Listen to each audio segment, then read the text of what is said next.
대선 주자들의 출마 선언이 이어지면서 이번 대선의 시대 정신을 둘러싼 논쟁도 본격화하고 있습니다. 젊은 리더십으로 시대 교체를 하겠다며 출사표를 던진 안희정 충남지사 스튜디오에 모셨습니다. 지사님 어서 오십시오. 예, 안녕하십니까. 어제 증문 즉답 대선 출마 선언식을 가지셨습니다. 많은 관심 또 신선하다는 국민들의 평가가 많았던 것 같은데 감사합니다. 저희도 증문으로 질문 드리겠습니다. 예. 사실 어떤 각오, 어떤 비전으로 대선 출마를 선언하셨습니까? 예, 새로운 대한민국으로 가자고 말씀을 드립니다. 지난 박정희 대통령으로 대표되어졌던 지난 시기의 대한민국 리더십, 그 시대의 민주주의로는 내일의 대한민국을 열 수 없다. 새로운 대한민국, 민주주의를 잘하는 나라, 그 민주주의를 통해서 우리 시대의 갈등과 그리고 정의의 부재가 정의로운 나라로 가는 나라. 네. 그러한 새로운 대한민국을 가자고 저는 제안합니다. 새로운 대한민국, 네. 정의가 선 나라를 말씀하셨는데 사실 이제 지사님 그동안 여러 언론 인터뷰라든가 발언 등을 통해서 여러 말씀을 하셨어요. 복수열전의 정권 교체는 안 된다. 대통령이 되면 새로운 나라를 만들겠다. 그런데 일각에서는 이게 문재인 전 대표와 차별화를 꾀하는 것 아니냐라는 분석이 많은데 이런 지적 동의하시는지요? 차별화를 위해서 저는 차별화하지 않습니다. 저는 이미 제가 하고 있는 민주주의자로서의 저의 정치는 이미 저는 새로운 정치를 향해 가고 있다고 자부합니다. 저는 지난 7년 동안 충청남도 지방정부를 이끌었습니다. 저는 그 충청남도라는 지방정부를 이끌 때에도 네. 앞선 지사님들의 모든 정책은 이어받았습니다. 저는 많은 대통령들이 여야 간에 또는 같은 당 소속으로도 대통령 바뀔 때마다 대한민국이 천지창조되는 것처럼 모든 것을 뒤바꾸는 것은 그것은 정치에 대한 불신과 국력의 소비라고 네. 생각합니다. 그런 점에서 저는 여야 간의 정권 교체를 하더라도 앞선 대통령과 그 정부 시기에 우리 국민들이 합의했던 중요한 과제들은 네. 이어받고 그것을 계승해서 더 잘 풀어내는 것이 국민들이 바라는 정권 교체다. 도지사를 수행하시면서도 전임 도지사의 정책들도 좀 그렇게 이어받으셨는지요? 그렇습니다. 100% 받으셨고 네. 사실 그런데요. 일각에서는 예를 들어서 이명박 정부의 4대강 사업 또 현 정부의 창조경제 참 뭐 어렵다, 모르겠다 또 부정적인 평가도 있지 않습니까? 그런 부분은 어떻게 보시는지요? 이명박 대통령 시기에는 녹색 성장이나 기후변화에 대응하는 대한민국의 새로운 정책을 제안하신 것은 저는 굉장히 잘하신 일이라고 생각합니다. 그러나 토목공사 중심의 4대강 사업을로 그것을 실천하겠다고 하는 것은 잘못된 것이었습니다. 지금 4대강 사업 같은 경우는 저는 충청남도에 있는 금강 4대강 사업 이후에 지난 4년 동안 모니터링을 꾸준히 해왔습니다. 우리 사회가 한번 정치적으로 찬반 싸우고 나서 일이 지나가면 모두나 다 잊어버립니다.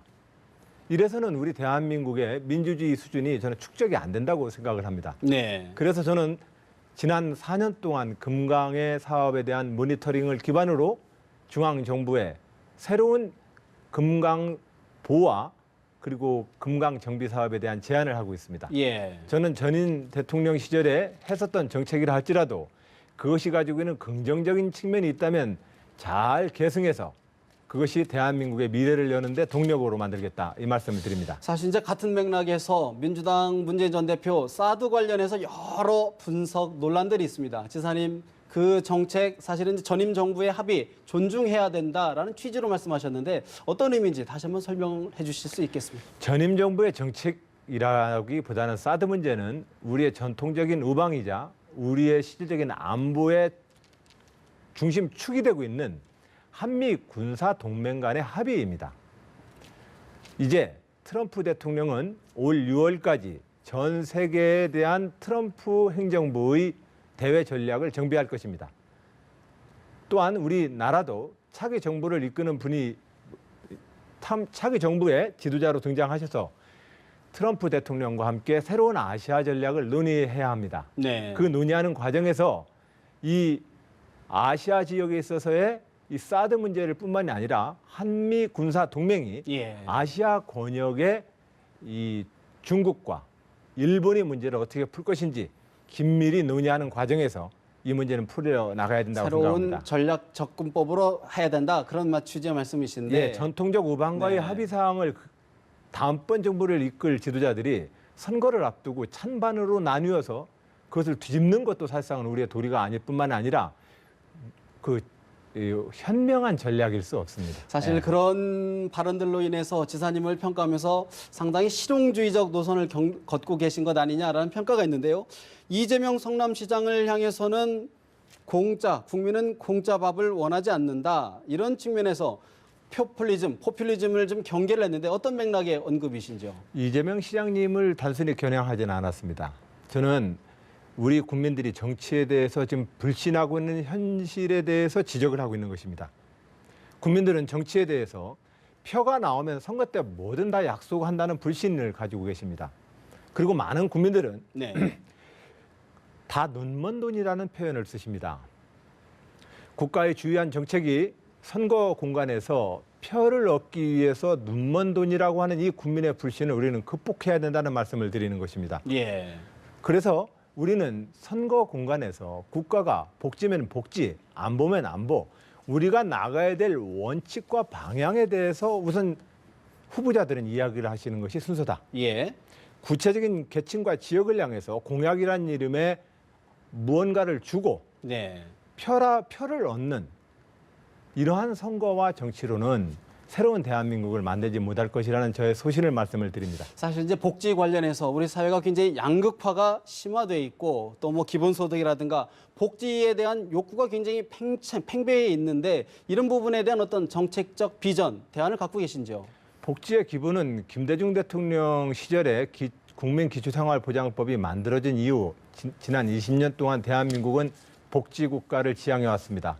저 또한 앞으로 복지국가를 통해서 우리 사회적 약자와 근로 능력을 상실한 많은 우리의 국민들이 인간의 품격을 잃지 않는 그런 대한민국이 되도록 할 것입니다. 다만 복지는 가장 큰 원칙으로는 일할 수 있는 분에게는 일자리를 통해서 복지가 접근되어야 합니다. 일할 능력을 상실한 은퇴자들이나 네. 우리의 부모님 세대의 노인들이나 아니면 우리의 커나가는 아동들에 대해서 아니면 우리 장애인에 대해서 이 복지는 집중되어야 합니다. 네. 그런 점에서 국가의 재정을 이러한 근로 능력과 연계시켜서 복지 정책을 설계하는 것이 대원칙이라는 말씀을 저는 우선 드립니다. 대원칙을 말씀하셨는데 사실 이제 공약을 놓고 과연 그렇다 그러면 안희정표의 비전, 공약 구체적으로 어떤 계획을 갖고 계시는지요? 예를 들어서 복지는 복지, 어떤 일정을 가지고 발표하실 계획이신지요? 우리는 지금 대통령 후보에 도전하고 있습니다. 대통령은 대한민국이라고 하는 큰 오케스트라단의 지휘자입니다. 개별 정책과 복지부 장관을 뽑는 선거도 아니요. 네. 국방장관을 뽑는 것도 아닙니다. 우리 국가적인 총력을 지휘자로서 어떤 순서로 어떠한 원칙으로 이끌 것이냐 이것을 우리는 따지는 선거입니다. 그런 점에서 여기에 유일한 기준은 네. 민주주의 지도력이라고 생각합니다. 민주주의 선거를 하면서 우리는 대통령을 뽑지만 많은 도전자들이 대통령이 아니라 민주주의 국가의 대통령이 아니라 총통식 리더십을 발휘하려고 합니다. 네. 이것이 옛날 대한민국의 모습입니다. 이러한 총통식 모든 통치력으로 다 해결할 것 같은 그런 대통령을 우리는 뽑는 것이 아니라 우리가 정해놓은 법과 제도 그리고 민주주의 지도력을 통해서 이 헌법을 잘 운영하는 네. 그런 국가 지도자가 되어야 한다. 저는 그런 민주주의 지도자가 될 것입니다. 그런 측면에서 어제 출정식 선언식에서 다수당에게 총리 후보 추천권을 부여하겠다 이런 취지의 말씀을 하셨는데요. 현재 우리 헌법은 그것이 우리 헌법의 정신이라고 생각을 합니다. 대통령이 추천했으니 국회가 빨리 인준해 주십시오라고 압박하는 것이 아니라 국회의 과반을 점하고 있는 다수파에게 이 다수파가 하나의 정당이거나 또는 2개 이상의 정당이 될 수가 있습니다. 현재의 국회 상황으로 놓고 보면 이 국회의 과반 이상을 점하는 다수파가 총리를 인준하지 않으면 총리가 임명이 안 되는 구조로 헌법이 만들어져 있습니다. 그러니 당연히 이 헌법이 작동하려면 국회의 과반을 점하는 다수파와 함께 총리를 추천하고 네. 그 총리에 의해서 내각을 운영한다면 야당은 끊임없이 반대를 하고 대통령과 여당은 끊임없이 끌고 가야 되는 이런 소모적 과거의 낡은 정치로부터 대한민국이 벗어날 수 있지 않겠느냐. 네. 이것이 저의 소신입니다. 현재의 현행헌법 틀에서도 충분히 운영해 볼 수 있다. 그런 말씀이시군요. 그렇습니다. 어떠한 네. 민주주의 제도도 그 제도 자체로 민주주의가 실천되거나 실현되지 않습니다. 충분히 누가 보고 어떠한 리더십으로 그 제도를 운영하느냐의 문제라고 생각합니다. 사실 이제 어제 대선 선언식에서 더 이상 차차기 프레임으로 보지 마라라고 여러 차례 강조를 하셨는데 사실 또 국민들이 바라볼 때 현실적으로 문재인 전 대표의 지지율이 지금 높거든요. 일단 대선에 나가기 위해서는 1차 관문인 당내 경선을 통과를 해야 되는데 어떤 식으로 어떤 보관을 갖고 계시는지요? 저는 지금 새로운 정치와 새로운 대한민국의 미래 비전으로 말씀을 올리고 있습니다.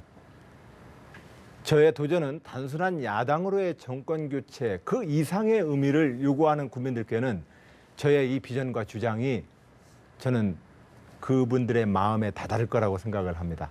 바로 그때 네. 저의 지지율도 반등이 일어날 거라 믿습니다. 그 시점은 혹시 언제로 예상하시는지요? 그 시점은 저도 모르겠습니다. 그 시점 모르시겠다. 사실 정치권에서 요즘 많이 이야기되는 게 이른바 이제 제3지대론. 예를 들어서 다른 보수 중도 세력을 아우르는 삼지대론. 또 손학규 전 대표도 어제 또 새로운 정치 세력화를 선언하셨는데 그런 부분에 대해서는 어떤 시각, 어떤 견해 갖고 계신지요? 지금 오늘 대한민국의 위기는 민주주의를 제대로 못해서 그렇습니다.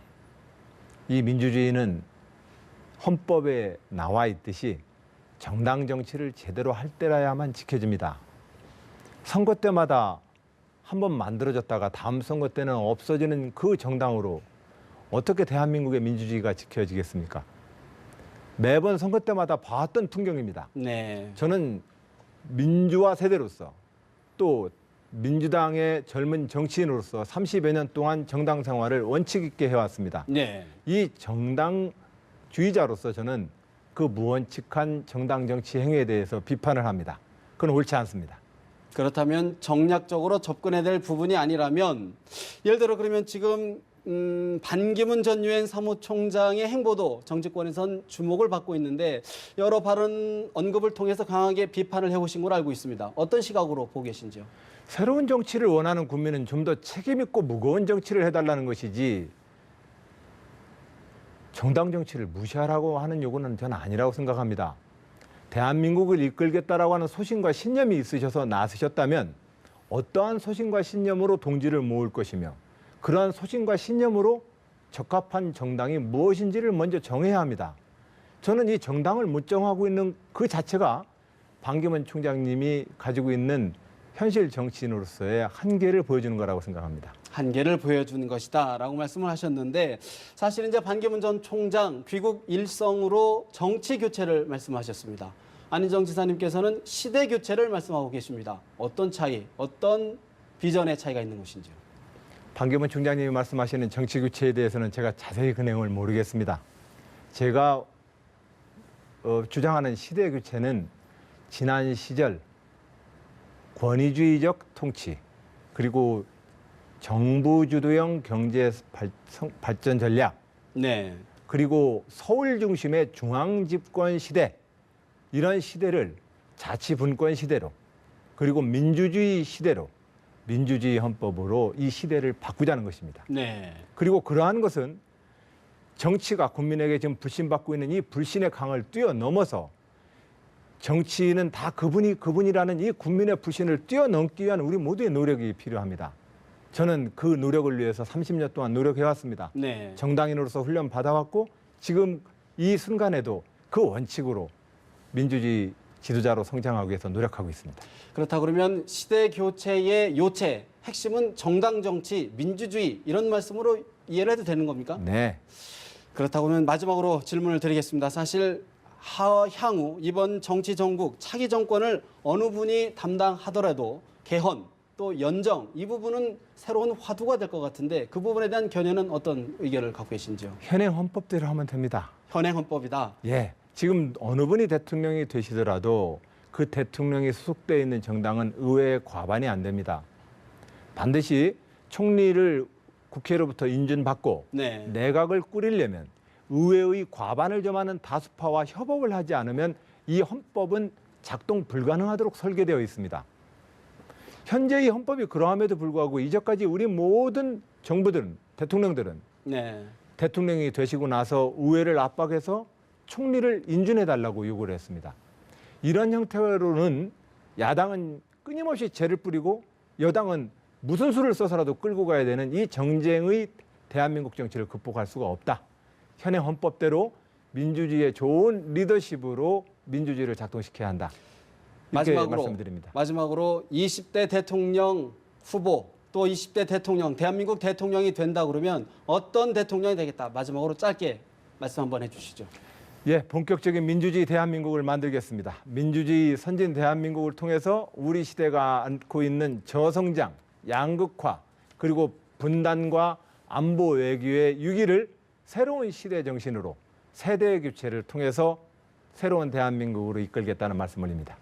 알겠습니다. 오늘 말씀 여기서 줄여야 될 것 같습니다. 지사님께서 말씀하신 시대 교체 한번 기대해 봅니다. 지금까지 대선 출마를 선언한 안희정 충남지사와 말씀 나눠봤습니다. 오늘 말씀 잘 들었습니다. 예, 감사합니다.